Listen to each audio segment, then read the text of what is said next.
उसमें ओम अक्षर नहीं है प्रारंभ में। भूर्भुवः स्वः तत्सवितुर्वरेण्यं भर्गो देवस्य धीमहि धियो यो न प्रचोदयात्। ये हमने भी गोट रखा था पहले, इसका जाप करते थे। अब पता चला कि तो एक मंत्र है और कम से लगभग 18,000 मंत्र हैं इस चारों वेदों में। इस एक मंत्र के जाप से को चाहे लाख बार जप लो और चाहे चारों वेदों को कंठस्थ याद कर कर इसकी रिपीटेशन करते रहो, आवृत्ति करते रहो, इससे कोई लाभ नहीं। कोई लाभ का मतलब है कि मोक्ष लाभ नहीं। वैसे तो ज्ञान यज्ञ का लाभ होता है, और ज्ञान यज्ञ ऐसा है जैसे एक रोगी को कोई कष्ट है, कोई रोग है, उस रोग निवारण के लिए औषधि अलग होती है। ग्लूकोज रोग नाशक नहीं होती, वो सहयोगी होती है। अब केवल ग्लूकोज ही चढ़ा दे तो यज्ञ तो ग्लूकोज समझो। यज्ञ जो 5 यज्ञ है, एक यज्ञ है धर्म की, दूसरी यज्ञ है ध्यान, और तीसरी यज्ञ हवन की, चौथी यज्ञ प्रणाम। तो इनसे ये 4 यज्ञ होती है। यज्ञ तो ऐसी जानो जैसे ग्लूकोज का काम करती है, और रोगनाशक टैबलेट्स, कैप्सूल, इंजेक्शन ये अलग होते हैं। तो इस प्रकार हमने अपने जन्म और मृत्यु के रोग को समाप्त करवाना है। तो कोई तो हवन ही करके अपने आप को संतुष्ट मान लिया कि हमने बहुत आध्यात्मिक क्रियाएं कर दी, और कोई भंडारे करवा देता है, धर्म यज्ञ करता है, उसी से बहुत कुछ उपलब्धि मान ली। पुण्यात्माओं, ये सारा ही मिला के करना पड़ेगा अपन। जैसे किसी ने तो कार का एक पहिया ले लिया, एक व्हील इंक्लूडिंग टायर ट्यूब, हवा भराया, और उसको घुमाता जा रहा है, हर कह रहा है ये कार बन गई मेरी, हट जा कार आ रही है। और किसी ने स्टीयरिंग खोल लिया, स्पेयर पार्ट उठा रखे किसी उससे दुकान से, कोई कुछ पुर्जे ले रहा है, कोई पुर्जे लिए फिर रहा है, तो वो कार नहीं है। उन सभी पार्ट्स को मिलाकर कार बनती है। तो ऐसे ही मोक्ष मार्ग जो है, हम सभी जो साधनाएं हैं, यज्ञ भी करनी है, मंत्र जाप भी करना है, अपने दर्शन भी करने हैं, भंडारे भी करवाने हैं, यानी 4-5 यज्ञ भी करनी है, स्वाध्याय भी करना है। केवल कोई स्वाध्याय करने से ही मोक्ष मान लेता है। तो ये शास्त्र अनुकूल साधना ये होगी जब हम सभी क्रियाएं विधिवत करेंगे और पूर्ण संत से लेकर आजीवन मर्यादा में रहेंगे, तब हम उसका पूर्ण लाभ प्राप्त करेंगे। गायत्री मंत्र के जाप से भी कोई लाभ नहीं, कोई मोक्ष लाभ नहीं। अब ये भूर्भुवः स्वः तत्सवितुर्य मंत्र जो है, इससे परमात्मा की महिमा का ज्ञान होता है। कोई भी आप किसी भी सदग्रंथ का अध्ययन करते हो, यदि आपका कुछ दिमाग काम करता है और उसके अर्थों को थोड़ा बहुत समझ भी लेते हो, तो वो तो वैसे तो ठीक है, जैसा आप साधना पढ़ रहे हो उसको उससे ज्ञान हो जाएगा। लेकिन इन सदग्रंथों का ज्ञान भी गुरु जी से ही होता है।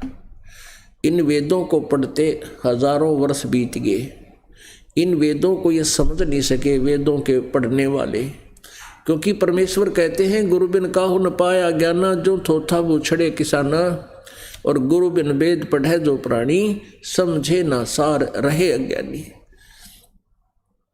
तो इन सदग्रंथों के केवल स्वाध्याय करने मात्र से भी आपको कंप्लीट लाभ नहीं, कोई पूर्ण नॉलेज नहीं होगा, पूर्ण लाभ नहीं होता, पूर्ण ज्ञान नहीं होता।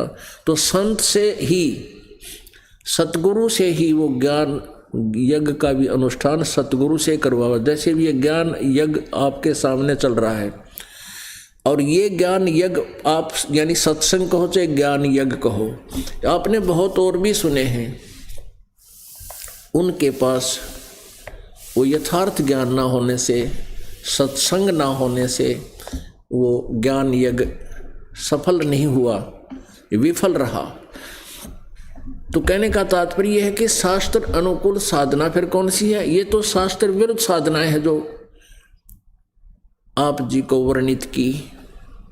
कोई मेडिटेशन लगाता है, ये भी शास्त्र विरुद्ध साधना है। हठ योग नहीं करना, ये भी शास्त्र विधि रहित साधनाएं हैं। तो कौन सी साधना है जो शास्त्र अनुकूल है?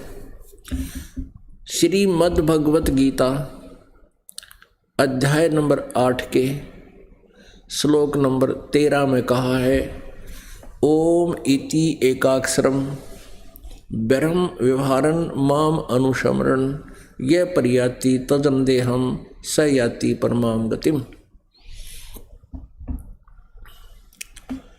पुण्यात्माओं, स्पष्ट कर दिया। गीता ज्ञान दाता श्री कृष्ण में प्रवेश करके बोल रहा है ये ब्रह्म, और कह रहा है कि मुझ ब्रह्म का केवल एक ओम अक्षर है, नथिंग एल्स, और कुछ भी नहीं। इसको छोड़कर यदि कोई अन्य मंत्र जाप करता है और ब्रह्म का साधक कहलाता है, वो शास्त्र विरुद्ध साधना कर रहा है। और जिसके विषय में अब श्रीमद् भगवत गीता में केवल एक ओम नाम है ब्रह्म साधना का। इसके अतिरिक्त हम कोई भी मंत्र जाप करते हैं तो व्यर्थ है वो। और हम गीता पढ़ा करते, नाम जपते, हरे राम राधे श्याम सीताराम, सीताराम राधे श्याम, ये कोई मंत्र है? ये किसी भी सदग्रंथ में प्रमाण नहीं इनका कि ये जाप करने चाहिए। तो ये इस प्रकार हमारा मानव जीवन व्यर्थ हो रहा था। यदि विष्णु जी का कोई पुजारी है और ओम नमो भागवते वासुदेवाय ये मंत्र जाप करता है, व्यर्थ है। विष्णु जी का यथार्थ मंत्र है, वो ये दास आपको देता है, उससे लाभ होगा। इसको छोड़कर कोई और मंत्र जाप करता, वो शास्त्र विरुद्ध है। ब्रह्मा जी का भी मंत्र है। अब ये मंत्र जो हैं ये इनकी पूजा के नहीं हैं। ब्रह्मा विष्णु महेश और गणेश दुर्गा जी के जो मंत्र आपको दिए जाते हैं ये पूजा के नहीं हैं। पूजा का अर्थ और होता है। पूजा तो हम केवल अपने कबीर परमेश्वर ही की करेंगे, और बाकी ये आदरणीय देव हैं। जैसे एक पतिव्रता पत्नी अपने परिवार में रहती है और वो सबका आदर करती है, देवर का, जेठ का, देवरानी और जेठानी का, सास और ससुर का, आने वाले आगंतुक का, अतिथि का, रिश्तेदारों का, सबका सत्कार करती है और बहुत ही प्यार से बोलती है। वो तो है सत्कार, एक शिष्टाचार। और पूजा वो केवल अपने पति की ही करती है। तो जब वो अपने परिवार से जब अलग होते हैं तो अपने पति के साथ चुपचाप चली जाती है, पीछे झांक कर भी नहीं देखती, और सब सामान जो हिस्से में आता सबको उठाकर और सीने के लगाकर अपने पति के पास पहुंच जाती है। और भले ही वो, क्योंकि एक अच्छे माहौल बनाने के लिए अपने परिवार में रहने वाला बच्चा, जो पतिव्रता लड़की होती है, वो सबसे प्यार से रहती है, झगड़ा करती है, कोई और दूसरे प्रकार की क्रियाएं करती है, तो पतिव्रता होते हुए भी वह पतिव्रता नहीं होती। तो इस प्रकार हम यहाँ हमारे ये ब्रह्मा विष्णु महेश दुर्गा और गणेश आदि जो हैं, ये हमारा एक परिवार है, लेकिन हम इनकी पूजा नहीं कर सकते, क्योंकि हमारा पति परमेश्वर कबीर देव है, वो हमारा स्वामी है, और हम इस परिवार में रहना है। इनसे ऐसे हमें सत्कार से रहना है, इनका आदर से नाम लेना है, जपना है, कहना है, बोलना है। इनसे जो लाभ हमें लेना है वो अलग वस्तु है। लेकिन जब हम यहाँ से चलेंगे अपने लोक में, हमारा इनसे कोई लिंक नहीं रहेगा, हम अपने मालिक के साथ चले जाएंगे। तो ये जो जाप हैं इनके, ये वो मंत्र हैं जो ये हमें लाभ तुरंत देंगे, इसका इनके बस की बात नहीं। अब जैसे एक उदाहरण होता है, कुत्ता है, उसको हम कुत्ता कुत्ता करते रहे कभी नहीं देखता, और उसका एक कोड वर्ड होता है हमारे यहाँ हरियाणा में, उसको बोलते हैं तो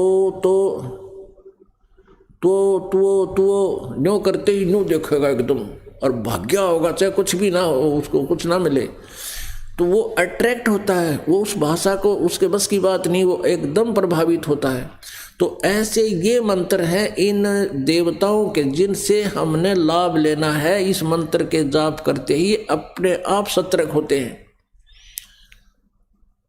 और ये आपको इस मजदूरी का तुरंत लाभ देते हैं। ये मजदूरी है इनकी, और इससे ही ये प्रसन्न होते हैं। इसके अतिरिक्त आप इनकी कितनी स्तुति कर लो और ये मंत्र जाप ना करो, ये कुछ नहीं दे पाओगे। ये आपकी मजदूरी बनती है, इसकी कीमत है। और अन्य जो स्तुति है वो तो हमारा शिष्टाचार है, सबको प्यार से बोलना, श्रद्धा से उनका सत्कार करना, वो अलग चीज़ है। आप गणेश जी की जो साधना करते हैं वो मंत्र ये दास आपको देता है। तो कुछ संत देखे अब नकल सी कर रहे हैं, कोई एक नाम देता है कृष्ण कलम कृष्ण खिचड़ी ज्ञान बना रखे ने, कृष्ण किलम कृष्ण, ये किलियम को किलम बोलते हैं, किलम। और कोई जैसे आप जी को दिए जाते हैं इन मंत्रों में से कोई एक ही मंत्र करता है शरम शरम शरम, और कोई हरम हरम हरम। तो पुण्यात्माओं, जैसे एक जड़ी बनाई जाती है, औषधि बनाई जाती है, जिसमें 6-7 आइटम डाल दिए जाते हैं, तो वो उस रोगनाशक बन जाती है। और उनमें से केवल एक जड़ी को खावे, कोई जो है सूंठ होती है वो मिला रखी है, 7 आइटम है, और उनमें से कई एक आइटम को खावेगा तो उसका मोक्ष रोगनाश नहीं होगा, उसी सतर का लाभ होगा। जैसे कोई सौंफ खाता है और वो सौंफ फिर उन 7 आइटमों में से एक है, उनमें से एक को वो खा रहा है, तो उस सतर का ही लाभ होगा, वो वास्तविक लाभ नहीं होगा। तो ये जो मंत्र आपको दिए हैं, प्रथम जो नाम हम फर्स्ट टाइम देते हैं उसको प्रथम मंत्र बोलते हैं, तो उसमें 7 मंत्रों का योग है। ये समझ लो कि 7 जड़ी मिला रखी हैं, और यो एक बहुत अच्छा जो है वो बन गया, हमारा औषधि बन गई, ये नुस्खा बन गया, नुस्खा है ये। तो इसमें से कोई एक जाप करता है, यानी एक औषधि खाता है, एक जड़ी खाता है, तो उतना ही लाभ होगा, वो व्यर्थ होगा। ये दास एक बार नजफगढ़ सत्संग कर रहा था, और वहाँ एक पंडित जी आ गया, मतलब वो क्रियाक्रम वाला पंडित जी नहीं, वैसे जैसे परंपरागत कह दे ये ब्राह्मण है, पंडितों का लड़का है, पंडिताई नहीं करता था, कोई नौकरी करता था। सत्संग सुनने आ गया, सारा सत्संग सुना, और मेरे पास आकर कहने लगा, महाराज जी मैंने तो वो माया वाला दे दो मंत्र, जिस तक धन गणा होता हो, वो दुर्गा का दे दो एक मंत्र, माया गणी चाहिए मुझे, टोटा आ रहा है। अब उन कौन समझावे, अब इन उस अगर माया तो रावण के पास बहुत थी, वो क्या काम आई, व्यर्थ रही। तो ऐसे हमने इस विष को नहीं खाना, और जब विष अन्य जड़ियों में मिल जाता है तो अमृत भी बन जाता है। तो ऐसे इस परमात्मा कबीर देव जी ने ये मंत्र अपनी तरफ से बनाकर अपने सदग्रंथ में समावेश कर रखा है। तो हमने जो मालिक का आदेश है वही पालन करना, उसके विपरीत कुछ भी साधना नहीं करनी, और करेंगे तो यूजलेस होगी। अब पूरी गीता जी में ओम मंत्र के अतिरिक्त कोई मंत्र नहीं है जाप करने का। फिर पूर्ण परमात्मा के लिए संकेत छोड़ दिया कि तूने पूर्ण मोक्ष चाहिए और सनातन परम धाम में जाना चाहता है और परम शांति चाहता है, यानी पूर्ण सुख चाहता है। गीता जी अध्याय नंबर 18 के श्लोक नंबर 62 में कहा कि अर्जुन तू सर्वभाव से उस परमेश्वर की शरण में जा जो गीता ज्ञान दाता से अन्य है, कोई और है, और परमेश्वर है, वो पूर्ण ब्रह्म है, परम अक्षर ब्रह्म है, उसकी शरण में जा। उसकी कृपा से तू परम शांति को और सनातन परम धाम को प्राप्त होगा।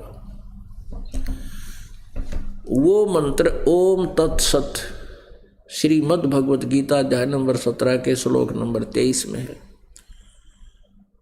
ओम तो ये ब्रह्म का है, और तत् ये सांकेतिक है, ये अक्षर पुरुष का है, जो गीता जी अध्याय नंबर 15 के श्लोक नंबर 16 में 2 पुरुष बोले हैं, सरपुरुष और अक्षर पुरुष। और 17वें श्लोक में कहा है वो उत्तम पुरुष है तू अन्य, इन सरपुरुष और अक्षर पुरुष से कोई और है श्रेष्ठ परमात्मा, वो कौन है? 8वें अध्याय के 3रे मंत्र में कहा कि वो परम अक्षर ब्रह्म है। अर्जुन ने गीता ज्ञानदाता से पूछा कि किम तत्ब्रह्म, श्री कृष्ण ने गीता ज्ञानदाता से पूछा, हे प्रभु आपने 7वें अध्याय के 29वें श्लोक में जिस तत्ब्रह्म का जिक्र किया है, वर्णन किया है, और ये भी कहा कि तत्वदर्शी संत से ज्ञान प्राप्ति के पश्चात जो तत्ब्रह्म से परिचित हो जाते हैं, पूरे आत्म ज्ञान से परिचित हो जाते हैं, फिर वो जरा और मरण से छुटकारे का ही प्रयत्न किया करते हैं। जरा मरण, फिर वो कुछ नहीं मांगते संसार की, किसी भी वस्तु की डिमांड नहीं करते, वो केवल जरा और मरण से छूटने का प्रयत्न करते हैं। तो 8वें अध्याय के प्रथम मंत्र में अर्जुन ने पूछा किम तत्ब्रह्म, वो तत्ब्रह्म कौन है, वो क्या है? 8वें अध्याय के 3रे श्लोक में गीता जी में गीता ज्ञानदाता ने कहा कि वो परम अक्षर ब्रह्म है। वो परम अक्षर ब्रह्म है, यानी गीता ज्ञानदाता से कोई अन्य है। तो गीता जी अध्याय नंबर 15 के श्लोक नंबर 16 और 17 में ये 3 प्रभु हैं, एक सरपुरुष, एक अक्षर पुरुष और तीसरा ये परम अक्षर पुरुष। पुरुष कहो चाहे ब्रह्म कहो, ब्रह्म माने भी प्रभु होता है और पुरुष माने भी परमात्मा होता है, प्रभु होता है। तो ये 3 मंत्र हैं और इस तीनों ही भगवानों के अलग अलग मंत्र हैं।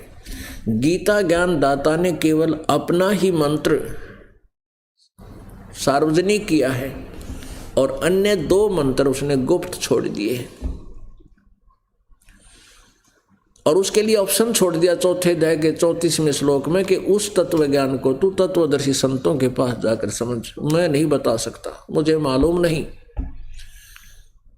और तत्वदर्शी संत की पहचान बता दी 15वें अध्याय के प्रथम श्लोक में गीता जी में,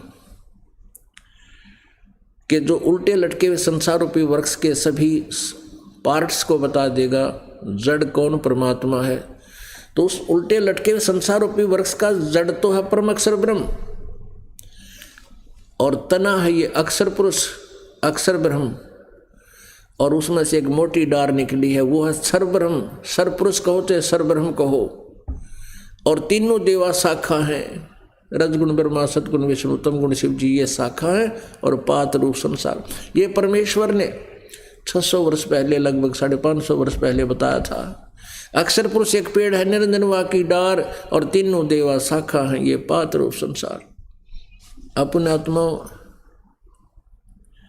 पूर्ण परमात्मा ने 550 वर्ष पहले अपनी अमृतवाणी में ये अमृत ज्ञान पहले ही वर्णित कर रखा है, लिपिबद्ध करवा रखा है, बोल रखा है, जो आज हमारे सदग्रंथ इसका समर्थन कर रहे हैं। और उस समय के इन नकली गुरु ब्राह्मणों ने, नकली महर्षियों ने परमेश्वर के इस ज्ञान को ऊपर नहीं आने दिया, ये कह करके हमसे दूर कर दिया कि कबीर अशिक्षित है, ये तत्व ज्ञान से परिचित नहीं है, सदग्रंथों को नहीं जानता है, ये झूठ बोलता है, इसकी बातों में मत आना। और आज वही सदग्रंथ परमात्मा के 550 वर्ष पहले लिपिबद्ध किए गए ज्ञान का समर्थन कर रहे हैं। तो पुण्यात्माओं, हम गीता जी पढ़ा करते थे और शास्त्र विदिता का मनमाना आचरण किया करते थे। ये काल का जाल है, ये काल के दूत, ये नकली संत और गुरु, ये मानव समाज के शत्रु हैं। पुण्यात्माओं, वो गुरु पद पर जो बैठा है और उसको ये पता लग जाता है कि हम साधना गलत कर रहे हैं और करा रहे हैं, यदि वो नेक आत्मा है और अपने शिष्यों का शुभ चिंतक है, तो उसी दिन उसने सरेंडर कर देना चाहिए कि अभी मैं तत्व ज्ञान से परिचित नहीं हूँ, और सरेआम डिक्लेयर कर देना चाहिए, तो उसकी जान बच जाएगी। नहीं तो याद वह दुर्गति होगी उस प्राणी की। परमात्मा ने लिखा कि 22 लाख ऐसे ऐसे नकली गुरु वह नरक में डाल रखे। और जब परमेश्वर वहाँ गए, जो पहले यहाँ विरोध करते थे, और जब परमेश्वर उसी रूप में उस नरक में सैर सपट्टे को गए, जैसे जेल के अंदर बड़ा अधिकारी जाता है कभी, तो फिर वो कोठड़ियों में से श्रियों में से हाथ जोड़ कर कहे, हे महाराज हमने बचा दो, हे महाराज हमारी रक्षा करो। परमात्मा फिर बताते हैं कि तुम क्या बकवास किया करते थे, मेरा विरोध करते थे, तुमने बहुत बड़ा जुल्म किया है, उन भोली आत्माओं को मिसगाइड किया, तुमने सत्मार्ग को ग्रहण नहीं करने दिया। अब वो कहते हैं हमसे गलती बन गई भगवान, हमें गलती बन गई। अब तो गलती आप पे महसूस हो रही जब तुम जेल में पड़े हो, बिरान माटी हो रही, नरक में डाले गए हो। ये गलती उस समय मानते जब यथार्थ ज्ञान में सामने प्रस्तुत कर रहा था, तुम विरोध कर रहे थे जानबूझकर, तुम्हें पता था कि तुम गलती कर रहे हो। तो वो कहते हाँ जी हमें पता था, लेकिन हम मानवश स्वीकार नहीं कर पाए। हमारे शिष्य क्या कहेंगे, हम इस चीज़ से बहुत ज़्यादा प्रभावित रहे और हमने जानबूझकर भी आपका विरोध किया। फिर भोगो अपना दंड। तो पुण्यात्माओं, ये बालकों का खेल नहीं है। मनुष्य जीवन का मिलना, परमात्मा कहते हैं मानुष जन्म दुर्लभ है, ये मिला न बारंबार। और एक बार ये अपने हाथ से छूट गया तो ऐसा होगा जैसे तरवर से पत्ता टूट गिरे, बोर नहीं लगता डार। एक श्वास की कीमत, ओए होए, एक श्वास की कीमत कितनी है परमात्मा बताते हैं। ये सत मंत्र की सतनाम पालड़ रंगोरी हो, 14 लोग चढ़ावे राम रंगोरी हो, 3 लोग पासंग धरे रंगोरी हो, तो ना तुलाया तुलाया राम रंगोरी हो। और आप जी के कितने श्वास व्यर्थ हो रहे हैं इन मंत्रों के अतिरिक्त। जैसा आप जी को सारे क्लियर कर दिए तकरीबन हिंट्स दे देकर। प्रथम मंत्र जो आपको दिया जाता है वो मंत्र, दूसरा मंत्र सतनाम है जिसमें 2 अक्षर हैं, एक ओम है, दूसरा ये तत् है, तत् सांकेतिक है, और ये सतनाम है। फिर जिसमें आपके सतनाम की कमाई अत्यधिक हो जाएगी, यानी पर्याप्त हो जाएगी, उसके बाद फिर आपको सारनाम दिया जाएगा। सारनाम के लिए आप जी उतावले बहुत हो जाते हो, और होना भी चाहिए, लेकिन उसकी विधि है कि दास जब आपको योग्य समझेगा तब सारनाम दिया जाएगा। आप अपना प्रयत्न जारी रखिए, भक्ति करते रहिए और आशा रखिए जितनी बार भी आपसे प्रार्थना की जाए कि सतनाम उस दिन दिया जाएगा, आप सहर्ष आइए और समय आने पर ही आपको मिलेगा। अब जैसे परमात्मा पाने के लिए जैसे पृथ्वी के नीचे जल है, जल प्राप्ति का एक प्रोसीजर है, उस जल को पाने की एक विधि है। जैसे हैंडपंप लगाना पड़ेगा, तो हैंडपंप लगाने के लिए क्या प्रोसीजर है कि एक बोकी मारी जाती है, वह बोकी मिट्टी खोदती है, बाहर पटक देते हैं, फिर मिट्टी खोदती है, बाहर डालते रहते हैं, और साथ में पाइप भी नीचे डालते रहते हैं, पाइप यानी पाइप भी लोअरिंग करते रहते हैं। तो वो सतनाम का काम तो ये समझ लो कि बोकी लग रही है, पाइप नीचे जा रही है, बोकी लगा रहे हो, पाइप नीचे जा रही है।